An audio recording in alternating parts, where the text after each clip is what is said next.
Hello, welcome to another edition of XFeed. My name's the Schiller. If this is the first time you're seeing this, maybe hit that follow, like, subscribe, whatever, as we do this every single day, talking about the news and happenings within the Web3 space. And today, a very interesting storyline coming out regarding Palworld. Now, if you haven't seen, holy hell, everybody is talking about it. It sold over 6 million copies in only 4 days. This is like the virality sensation that we haven't seen from a lot of video games in a while. I can think of like Warzone when it first came out. Pokemon Go would be another, but now we have Palworld, and Palworld didn't have any of those kind of big brands already established within it. But as we're going along here, you know, there's some other headlines, and we'll get to the point that I'm saying in just a second, but Pokemon with guns, why Palworld could become 2024's biggest game. Okay, that's one.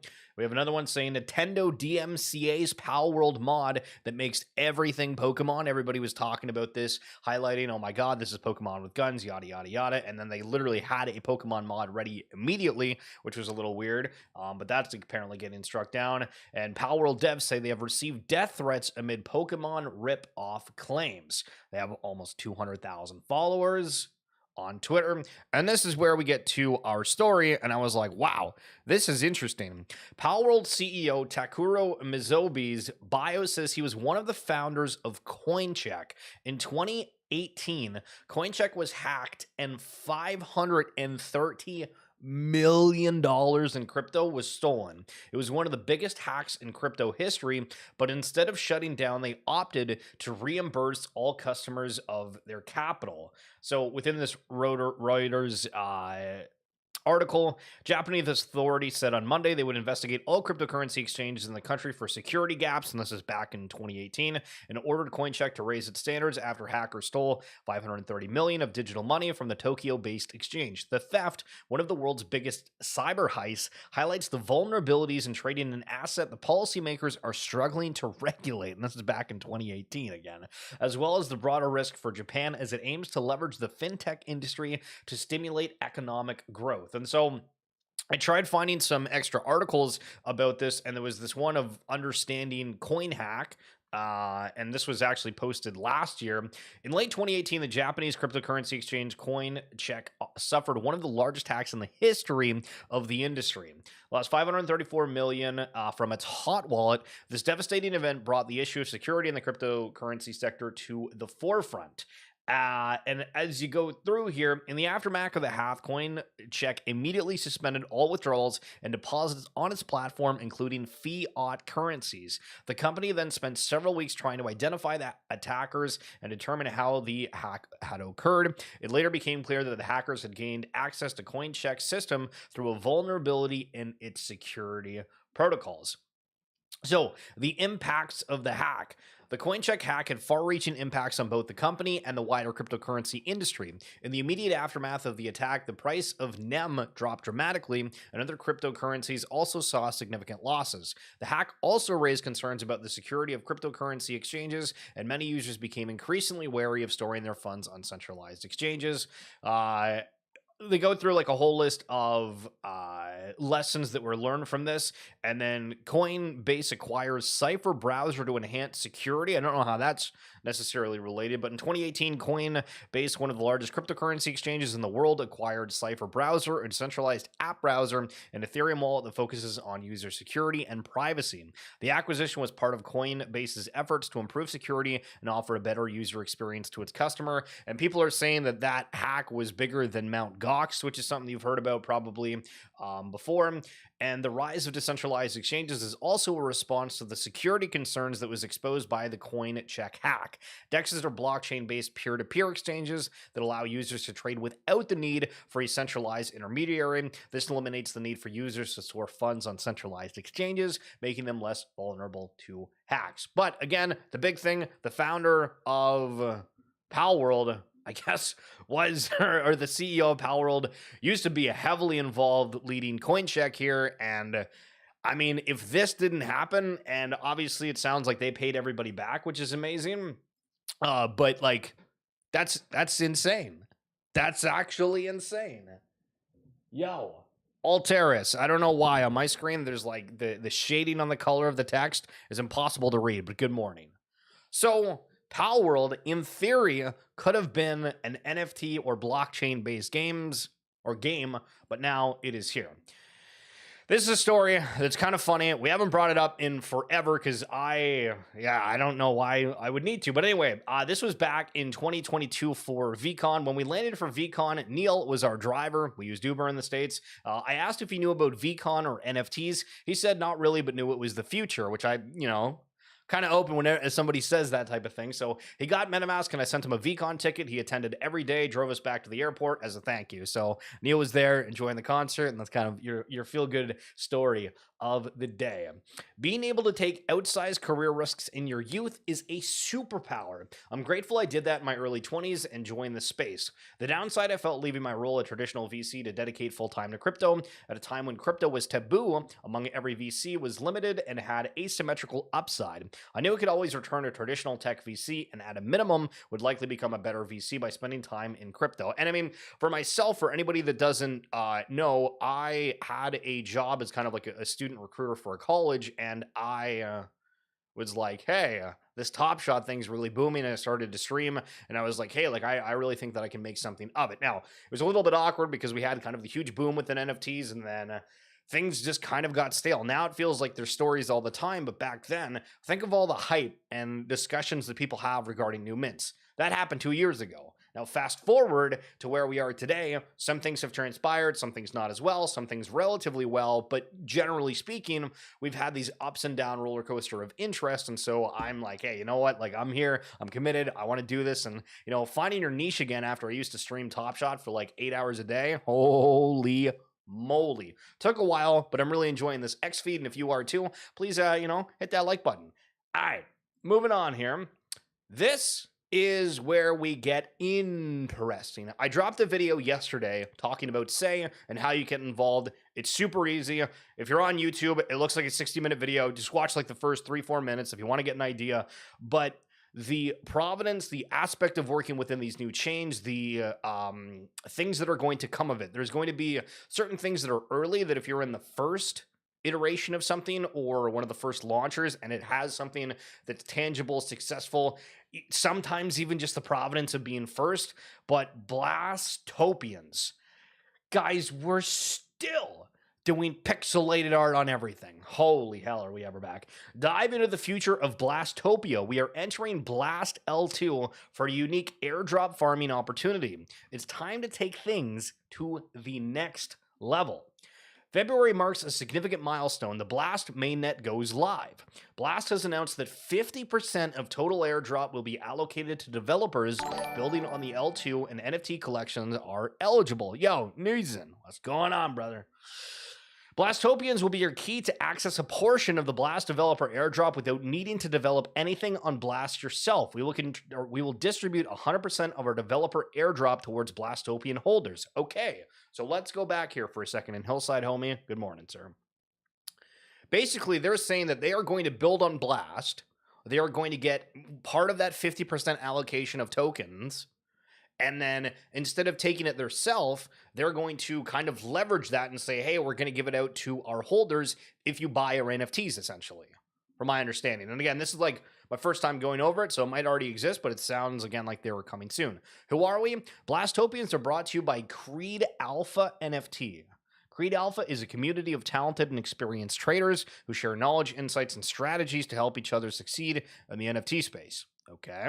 It's an alpha group with a track record in airdrop farming and Web3 automation tools, boasting earnings of over $10 million from the previous Blur airdrop. Sheesh. Which communities would you like to see us collaborate with in the future? Okay, so I find this interesting. I'm going to drop them a follow. I normally don't. There's a lot of things that I'm just like, but I think this is interesting, right? They're first movers. They're getting the attention, and they're out there. So we'll see if Blast does well, then these Blastopians should as well. So Buddy gets a haircut, right? So look at this. This is absolutely crazy. Buddy gets a haircut, right? And you're like, okay, why does he have a huge patch on the side of his head? All right, wait for it, wait for it. And the guy's like, huh? And so the hairdresser's like, blood, you told me to do this haircut. And it's the play symbol. It's the play symbol on the video. Keck W. All right. The DAO just swept 7 other side meta expanded deeds to bring us one step closer to securing every environment type. This is something that I think is going to kind of cook. You know, we like cooking. Shay, what's going on? We like cooking out here. And I think we undervalue what DAOs are going to do because there's a lot of people out there that have liquidity, and there's also them wanting kind of reassurance, right? Do you ever remember when you're like with your friends in high school and they're like, yo, listen, we're going to go somewhere for lunch, buddy's driving, and then you kind of debate, and then you all go, and then, you know, you're all eating at one place, right? This is like the NFT space. You got these whales, and they want to get together. They want to go to Mickey D's, and they're like, we're going to figure out what we want to do and buy some of these NFTs in bulk because we think it's going to be the good thing to do. Like in high school, we were hungry. As adults, they want to buy NFTs. And so I think whenever we see these DAOs more and more move, something to very much pay attention to. We've talked about Oniforce. Oniforce. I don't know why it's in the news a fair amount, but it has been. And Alina here breaking it down. Oniforce held an exclusive Twitter town hall last weekend. What the hell do you mean exclusive on Twitter? It's called X, and none of that stuff is gated or can be, I don't think. Here's the alpha regarding the vision, upcoming product, IP, expansion, and lore. So I need to go into your head for a second. Close your eyes if you need, but pretend that I just handed you an ETH. Okay? And you can do anything you want, but you have to listen to the breakdown of this to think maybe I want to get into this. And then at the end, you're going to let me know if you think that you would have spent your ETH on this. The Oniforce team officially announced the release of their first major collection in 2 years on Ordinals, establishing themselves as the first anime PFP to release on both ETH and BTC.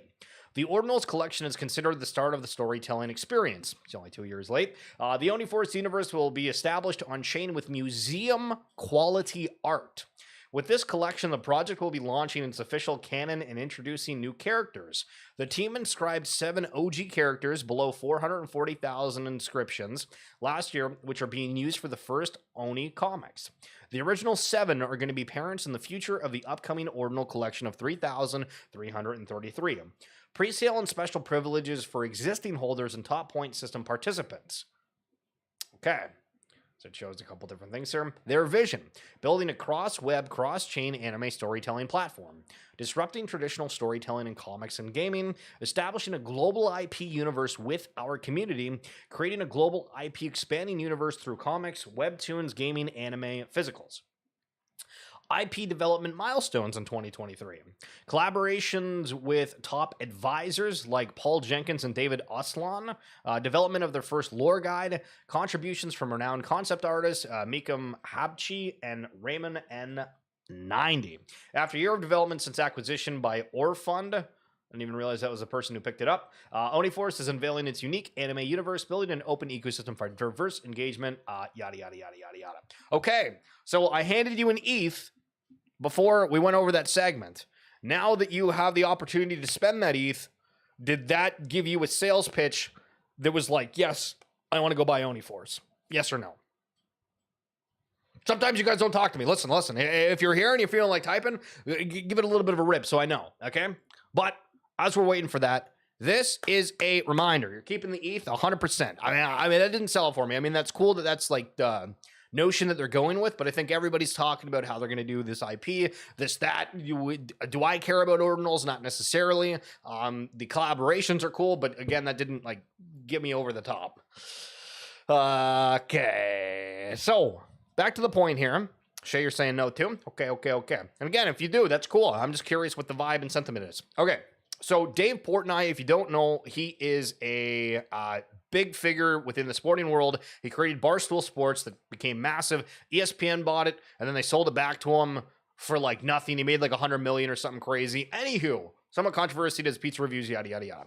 He has invested in Spirit Airlines, I believe. Let me check this next tab. Yes. And so I guess he bought something, and there was a story a few days ago where he was talking about how he met the Gemini founders, the Van Winkle twins, and they were telling him about buying Bitcoin, and then he bought it and then felt fishy about it, sold it, Bitcoin rocked, and then he's done this back and forth thing with crypto. But the moral of the story that I'm trying to present here is that we have a guy who's screaming about stocks in the financial market, okay? Currently, this has almost 200,000 views on just this piece. The Bitcoin one went like super millions and millions and millions of viewers. But the financial markets are becoming something that people are interested in, fascinated in, and want to play in. This is mainstream adoption of what we're doing. Think of the people that used to talk about stocks. Oh, you can't think of any besides the mainstream news? Because I don't think it's like a huge, massive thing that's got that audience. Okay, sure, there's like Meet Kevin out there, but he covers a whole lot of different things that are out there. But with the Web3 space, this is an opportunity that's way more fun than I think what stocks are, and this guy's pushing it over the edge. And so, I mean, listen, you'd think this is a crypto ad, but no, it's a friggin' stock ad. We fly in this country. $save as they're up 13%. Things are getting crazy. It's time to acknowledge that 75% of Twitter staff were laid off, and this thing is still running. Truly. Netflix and WWE, $5 billion deal for Raw. The 10-year deal, described as a major programming shift, will see WWE's flagship Monday Night Raw moving to Netflix. They confirmed the news as Dwayne "The Rock" Johnson joined the board of directors of WWE's parent company. So I don't really watch WWE anymore. I used to back in the day. Rey Mysterio, hell yeah, bro, what's going on, Hunar? I like the spirit of it. That's a Raw deal. But this is showing the power of big brands. $5 billion deal, not D, Keck, for Raw here. Like, that's crazy, right? Like, think of what these IPs and brands have the ability to garner from an audience and monetary position. That's why I keep saying is pay attention when we have some of the big dogs entering in the space. It's been a wild few days in tech with Disney's Holotile, Sam Altman's new venture, robots taking over San Francisco, and more. Here's the 10 biggest developments you need to know about. The Holotile floor adapts to movements to allow multiple people to walk around in VR. So this is kind of just a thing where he's walking, and it's just like Ready Player One, but a little bit more advanced where you can stay in motion. Sam Altman is seeking billions from investors to establish a global network of semiconductor factories focused on producing AI chips. Sam wants AI to continue accelerating it and isn't going to let major chip shortages stand in his way. Berkeley AI researchers showed off a video of their general purpose humanoid robot walking around San Francisco. You guys ever seen iRobot? Netflix about to be $22.50 a month. Yo, Unar. iRobot, anybody though? Huh? Elon Musk says there is currently a hold on, I just want to pause that. Secret gigawatt class GPU cluster being constructed in Kuwait during an interview with Peter. Not going to try the last name there. Elon has commented on a recent post by Jordan Peterson stating that Grok 1.5 should be out next month. Again, AI advancing pretty quickly. Meta researchers just published a paper on Mosaic SDF, a new 3D format tailored for training generative AI models to quickly and efficiently create novel shapes. This research could significantly advance creative 3D applications. Now, Futureverse fam, talking about thingies, this related? Not directly, but I'm very curious to see how this is. Is that a robot? Looks more human-like, truly. An internal document leaked from Google unveiled the tech giant's key goal for 2024 to deliver the world's most advanced, safe, and responsible AI. X created a dedicated account for its upcoming payment features, leading to surges in several Musk-linked cryptocurrencies like Doge, speculation on potential integration. Holy shit. Right? I mean, all this, I mean, my biggest argument with people that are like against crypto is just like the applications for the most part are pretty dog. But when the applications are there and it's implemented, holy marbles. 11 Labs just became the latest AI unicorn, raising an $80 million Series B at $1.1 billion valuation. Starlink has a new competitor. Google, AT&T, and Vodafone are investing $206 million into AST Space Mobile, a company developing satellites that connect directly to smartphones. So the idea with this is that internet is available anywhere. Apparently, there's still massive amounts of the world that's kind of like dead spots or there's not coverage for it. And this is trying to make that where it can connect to any cell phone, which is crazy. If you want a more in-depth data about it, but again, Rowan Chung there, if you are wanting to see more. Low Belly highlighting that there's a pope. Do you guys remember when people used to care about popes? And I don't mean the person, or the POAP, I should say, sorry. It's about the correct pronunciation of the POAP. But I guess if you fill out this token-gated survey, you can get that POAP. It's like a free way of incentivization on there. I mean, listen, I got some POAPs. They were going to do anything? Probably not, but listen, Alteris likes it. We talked about Voxys the other day. I really got to give them a shout out, okay? Like, these guys have been working for a while. I feel like there's a lot of people that are up in like, oh yeah, play to earn is going to be great and whatnot, but it's a free-to-play tactical RPG inspired by retro games of the 90s and 2000s. Embark on epic quests, battle fierce enemies, earn voxels and game items that you truly own. Again, if you're looking at a play-to-earn type aspect, somewhat to Axie Infinity, but the gameplay I think is better. It's like a, I want to say almost like a real-time strategy type deal. Definitely go check out Voxy Tactics. I might do a video on them again sometime soon because I think what they're doing is neat. All right, community alert. Wee-oo, wee-oo, wee-oo. The bird chirps anytime the an ambulance, fire truck, whatever flies by here. Okay, community alert. Phishing emails are currently being sent out that appear to be from Cointelegraph, Wallet Connect, Token Terminal, and DeFi team emails. 580K has been stolen so far. We try to preach this shit all the time. You get an email, you get a download link, you get a pretty much anything, unless it's a video of the Schiller in your DM of me being like, hey fam, what's going on? Listen, if you want to check out the latest video, right? Typically, that's going to be fine. But for this other stuff, if you get an email, why the hell would anybody be emailing you? You're not that important. Who cares what the hell they're emailing? Just go to the site, check your offers. There's going to be nothing that's free out there. And if other people are talking about it, then okay, it's probably safe. But if some random thing pops up in your world, just be like, okay, I get it. It's probably suspicious because I don't want you guys losing money here. Okay. The world's first decentralized crypto MasterCard. We've touched on this a little bit before, but let's go into it. Be the master of your money. Safely spend crypto at 70 million plus locations with complete control over your digital currency. No need to trust a centralized entity, bank, exchange, or even immersive. Now you can have a bank account on chain and spend IRL with simple tap. Wag me. And this is immersive. You can now add the immersive MasterCard to Google Pay. Immersive V2 multi-chain protocol enables anyone to have a bank account, yada, yada, yada. Now, apparently, to be uber clear, this is live or soon to be live only in New Zealand to start. And then I think it opens up to like Australia, EU, the US, within like the next few weeks or months. One of the replies I saw as I was kind of bookmarking and saving this stuff said that. So it's going to be kind of a slow rollout here, but it sounds like everything's on track to continue to be out there. And this is the first look at it.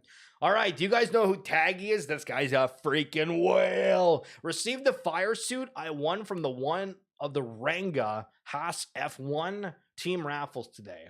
Where the hell has Ranga been? This was like one of the most hyped up collections ever, and I never see this shit on my timeline anymore. Was surprised when it wasn't just a new replica like I expected, but instead had Nico's name number was dirty and obviously used. There goes my Halloween plans this year. Display case incoming. So I guess for Ranga and this F1 team, they gave out like a genuine suit. I think that aspect is relatively cool. And I guess tagline with his quirky blankets has a a racer jacket to put up there. Okay, this is going to be a hell of a story. I'm going to sound like an asshole, totally aware of that, but we got to go over it. So there was this guy who joined the Discord, okay? And he was like, I want to launch an NFT collection. I've done all this stuff using Midjourney, and I've uploaded it to like the OpenSea store. And we're like, okay, like that's cool, but I feel like it's not going to go over very well because you just typed in prompts and then you're trying to install a collection. I think he had them for like 150 ETH or something. And so a couple of the good guys on my Discord, JVB, I think Trukion, bought from this dude.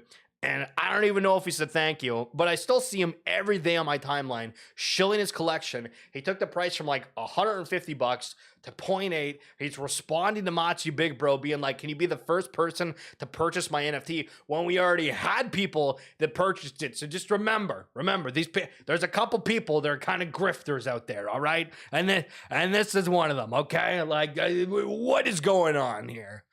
All right, are you ready for the first ever digital fashion drop on Luxo? We talked about it a little bit, but I mean, really the only reason that I'm mentioning this, apart from the fact that we mentioned Luxo like yesterday or the day before, is it says ARAM, so Hunar, hell yeah, we love a good ARAM, any other League of Legends players. But if this is the future of digital fashion, listen, I'm expecting a significant amount more. Like, listen, this attracts a League of Legends fan, but that's about it. I need a little bit more style, if you will. Okay, Cool Cats are absolutely freaking mooning. If you haven't seen, more sweeps and the floor is now past 1.34. Crypto might be down, but the Cool Cat vibes are great. Now, this is yesterday at like 9:47, so the price might not be the same, but Cool Cats, I swear to God, we're like 0.8, not even, like a week and a half ago, maybe two.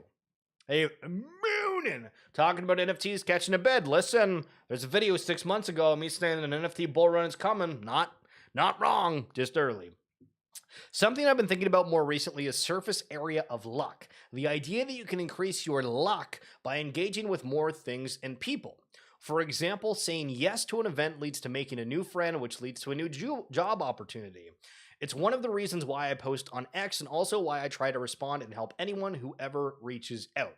And I agree.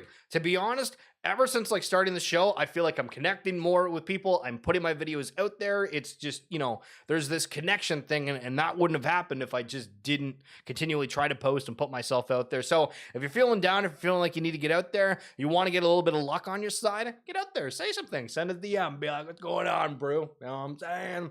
Okay, Raw and Rendered. One of my favorite artists in the space, originally introduced to him because he was a part of the Pixel Vault team. Posts really cool things, to be honest. Big fan. I don't think he's on the team anymore, but I thought that this color flow piece was quite nice and high definition. Breaking, WooX partners with Floor Protocol to become the first centralized exchange to list fractionalized NFT tokens to list UBAYC and Pudgy Penguins on January 23rd at 11 a.m. UTC. Okay. NFT finance.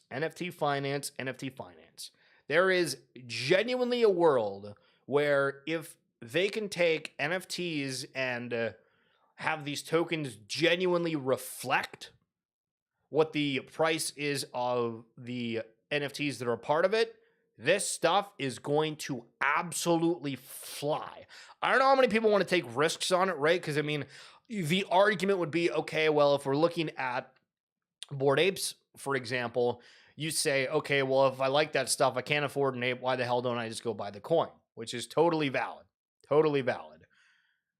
But it adds another token. Think of how many tokens are out there. The liquidity is going to fly in that. Does the NFT of a Bored Ape or Pudgy Penguin do better than whatever the underlying token is for a certain price? I mean, I think there's a world for that. So if we do see these massive influxes and where, especially for the leverage of NFTs, where let's just say it's kind of uncorrelated to the token, right now we see how basically collections trade off the value of their token, right? For like Fluffs as an example, they have the root. For Ape, you have the Ape coin. For damn it, what's another one? I can't think of another one right now. But it's Cyber Kongs and the banana, right? And so the price of the NFT is dependent on what that token does. Well, okay, what if the token stays stagnant, nothing happens with it, but those NFTs themselves go rocketing? Does that increase the value of the coins? Maybe off speculation, but it doesn't have that direct correlation. So I don't know. I think this is fascinating. And from the CEO of that, a really important step for us, top tier NFT collections going to Sex, competing with other tens of thousands of coins in the domain of trading. New money, new audience, new challenges, new era. For massive news that you may have missed, okay? TLDR for quick readers. Mercedes is launching a free 1K PFP mint. Hopefully the art's better. Nike is pushing in-game digital collectibles. feel like that's kind of been a thing for a little bit. Number one Netflix movie embeds NFT in storyline. Seen that one before, but still kind of neat. And number one Steam game is close to Web3. Now, the Mercedes thing is what I want to highlight here, mainly. Launching the Super Plastic co-designed Super Dackle as a free 1K PFP collection. Details are not revealed yet. Good to see that major brands are sticking to Web3 after having semi-successful project launches before. So there is the design of them. You got to kind of think for a second, hey, is that cool? But 1,000 of them, apparently they're free. Okay, we'll take it. Good things coming to those who wait. If you have not seen this, this is a video that Magic Eden is highlighting, and it involves your one and only Bored Ape Yacht Club family. We see a comet flying in. This comet ends up having a creature inside and goes back to the argument of what's going to happen with all of these NFT marketplaces. Is this where the wrapping comes in for Bored Apes, or where there's like a burn aspect where they can enforce royalties? What is it? We have a degenerate ape in there. We have some pudgy penguins. It looks like they're dancing on shroom light. If you know, you know. And then they're highlighting some of the collections in there. And the apes, look, those apes have 3D files. So maybe the way that they do this is that you can get these 3D files of the apes if you move over to Magic Eden. Good things come to those who wait. They say Tuesday. Today is Tuesday. I was thinking about doing the show later in the day, but we'll do another one later if there's a billion news. Why not? This is, oh my God. If you're not sitting down, get ready for this one. I'm shocked this isn't over my timeline, to be quite honest with you. I got DM'd from somebody yesterday, and they're like, brew? And I'm like, brew.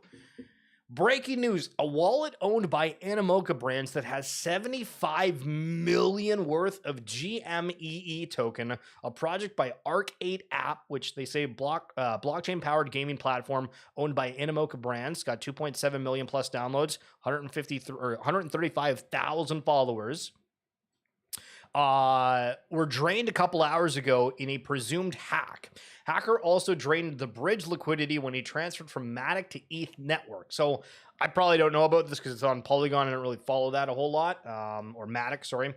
Game Token issued a statement to not interact with the token or trade. Token price has dropped more than 60% since. Yeesh! There's always a crazy piece of news within the Web3 space. Hopefully a statement is made soon by Antisa or from Animoca. Yasui, as InvestorCom's Telegram, are speaking of rollback snapshots prior to the hack, and an issuance of new token is possible. I mean, this is kind of weird, right? So you have the token crash. You have all this, like, what do? You do a rollback, I guess. Like, okay, how does that?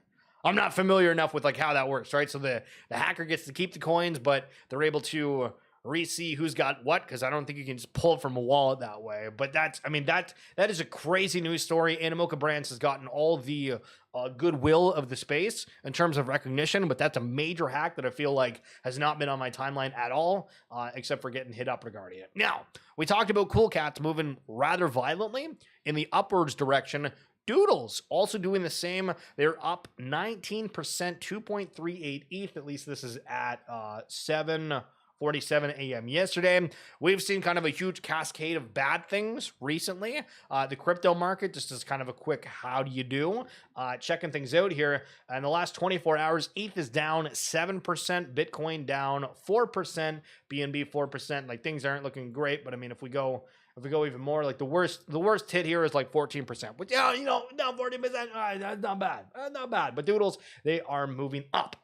Oh, okay, never mind. We lied. Capping off one of the biggest Doodle rallies in years, one of the big 2023 airdrop farmers came in and sold 69 into bids, lowering the floor by 20%.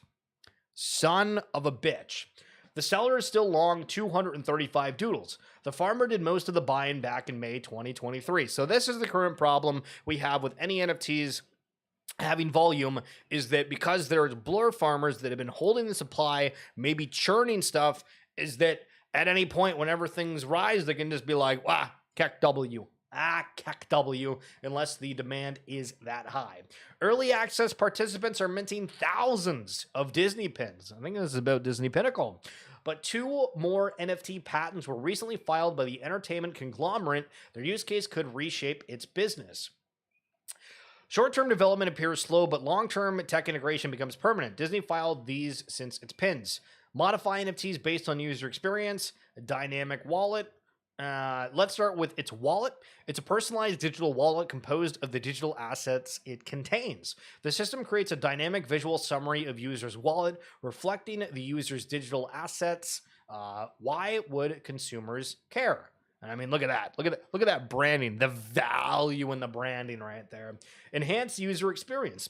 Personalized merchandise and experiences, enhanced user profiles on online platforms, tailored content recommendations, exclusive access or rewards, interactive collectibles. Okay, they're cooking over there. And I mean, again, I think this is really good because we've had a long stretch of people that have done, bigger IPs and brands coming into the space, not done well. This is great that they are working on this. Now let's look at the dynamic NFTs.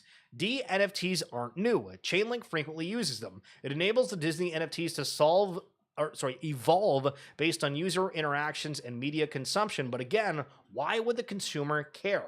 It can evolve consistently with the owner's engagement with related content or activities, interactive collectibles, enhanced media experience, theme park integration, gaming, exclusive memberships, or rewards. I don't think this will be the last time Disney integrates blockchain into its operations, and I generally agree with that. So excited to see what happens. Now, still, we have the NFT marketplace wars, but even more so, we have the wars of people trying to find grants. There's a hell of a lot of projects out there. There's a lot of development. Some of them still need funding, and this is another rather big one here. Jitsi highlighting for the VeeCon. Big news, we've secured the Arbitrum Foundation grant. The milestone aligns perfectly with our vision of becoming one of the leading games in the space, along with working together with one of the best L2s out there. Now, is this something where Arbitrum just gave them more of a grant and they were the only one, or that they actually picked them because they believed on what they were building and whatnot? But it's a free-to-play action roguelite RPG in development, and our dungeons defeat evils and expand the beacon's light. They got 71,000 followers here. Clicking on the banner, you can see just kind of the look of it, but look and smile, because it's more pixel art, baby. Not great news. Riot Games is laying off 530 employees. It's wild because we opened the show talking about how Twitter basically laid off 80% of its staff and it's still running. Now we see Riot Games, they're laying off 530 employees. We've seen huge sector hits kind of across the board here. Obviously, everything is going to continue to run. And I saw some interesting highlights from the timeline of people saying, oh, there's a lot of development that's ex-Riot Games. As you know, we love seeing new collections come out and say, hey, we're ex-Disney, we're ex-Roblox, we're ex-this. And so acquiring these new people, this goes back to my mantra that I've been highlighting forever, is that we have this cascade within the traditional video game world, specifically in esports, at the same time of the rise of blockchain gaming. And that convergence, I think, is going to play very interestingly as we're going on here. Yo, McLovin, what's up, Jill? You Fist? How you doing, brother? Hope you're well. All right. Happy birthday, David Bazuki. Who the hell is Bazuki? Oh, the founder and CEO of Roblox. Oh, that's not bad. Wait, who's tweeting about it? Ready Player 2? Yo, that's a book. Are they making a second movie? Let me click on the link for their profile. Oh, it highlights Readyverse Studios that Schiller's been yapping about for the past month. That's crazy, bro. Listen, if Readyverse actually has a partnership with Roblox, y'all better get over here, order me a Papa John's pizza, preferably shakaroni, but they don't have that, so it's going to be an ultimate pepperoni, medium or large. Take off the Parmesan cheese top, and we're vibing, right? But listen, I'm telling you, if Roblox is legitimately integrated here within this Readyverse Studios, and they are launching this, and it's blockchain tech, like, this is going to shock there's 13 of you watching right now. Do you know how many people are actually paying attention to this? When you look at the announcement, when they said that Ready Player One was launching like its world, all the normies were like, that's stupid. That's never going to happen, bro. Frig off. Frig off. Wag me. Okay, speaking of wag me, listen, more pudgy stuff here. Lucanet saying Sunium after we had the cooking yesterday. And speaking of cooking, Soulja Boy out here, remember I cranked out 5 more million followers from just that single song. What's the best cryptocurrency out there? It's got 1 million views. Wait until the NFT collection launches. It will be soon. So you might thought royalties are dead here. Punk9059 highlighting something that I am shook about. I thought royalties took a massive hit. In the grand scheme of thing, I think they did. However, they're highlighting royalties earned in 2024 right now. So this is in thousands of dollars, but for Pudgy's 155,000. Tin Fun, which is what we highlighted. I didn't see that at all on my timeline. If you watch the stream when we talked about it, I was like, man, this is hyped up. Everybody's going to be talking about it, and there was nothing. So I think the Tin Fun is one of the collections that have reached an audience that like I don't follow, right? Or not on my timeline. I don't know like what exactly that means. Obviously the volume and the churn is there, but it's not typically like who I interact with, I guess. For Lil Pudgy's 119,000 so far earned, Azuki 116,000, Mochaverse 107,000, BAYC down at 87,000. If you think about that, which is crazy. And this is one of the reasons why they are wanting to activate those royalties if they can. The Topia Worlds, which we've been talking about for high chain, 82,000, and then on the bottom here is Quirky's at $70,000 of royalties, which to an extent makes me kind of wonder, hey, for like fluff and whatnot, like are they trying to do anything or not launch things until they have their own marketplace to be able to churn those royalties? And I think other people agree with me. King Blackboard here saying it's pretty obvious by now that BAYC is holding back activations until their Magic Eden marketplace collab goes live so they can enforce royalties. I expect them to take the carrot approach instead of the stick to entice owners to migrate contracts permissioned. Okay, so that's going to be it for this edition of XFeed. If you enjoy this, smash that like button, share it with a friend. We're absolutely mooning. Don't forget, you have to actually go over to my tab or scroll my feed on X if you're wanting to watch the previous things because it's under my live feed on YouTube.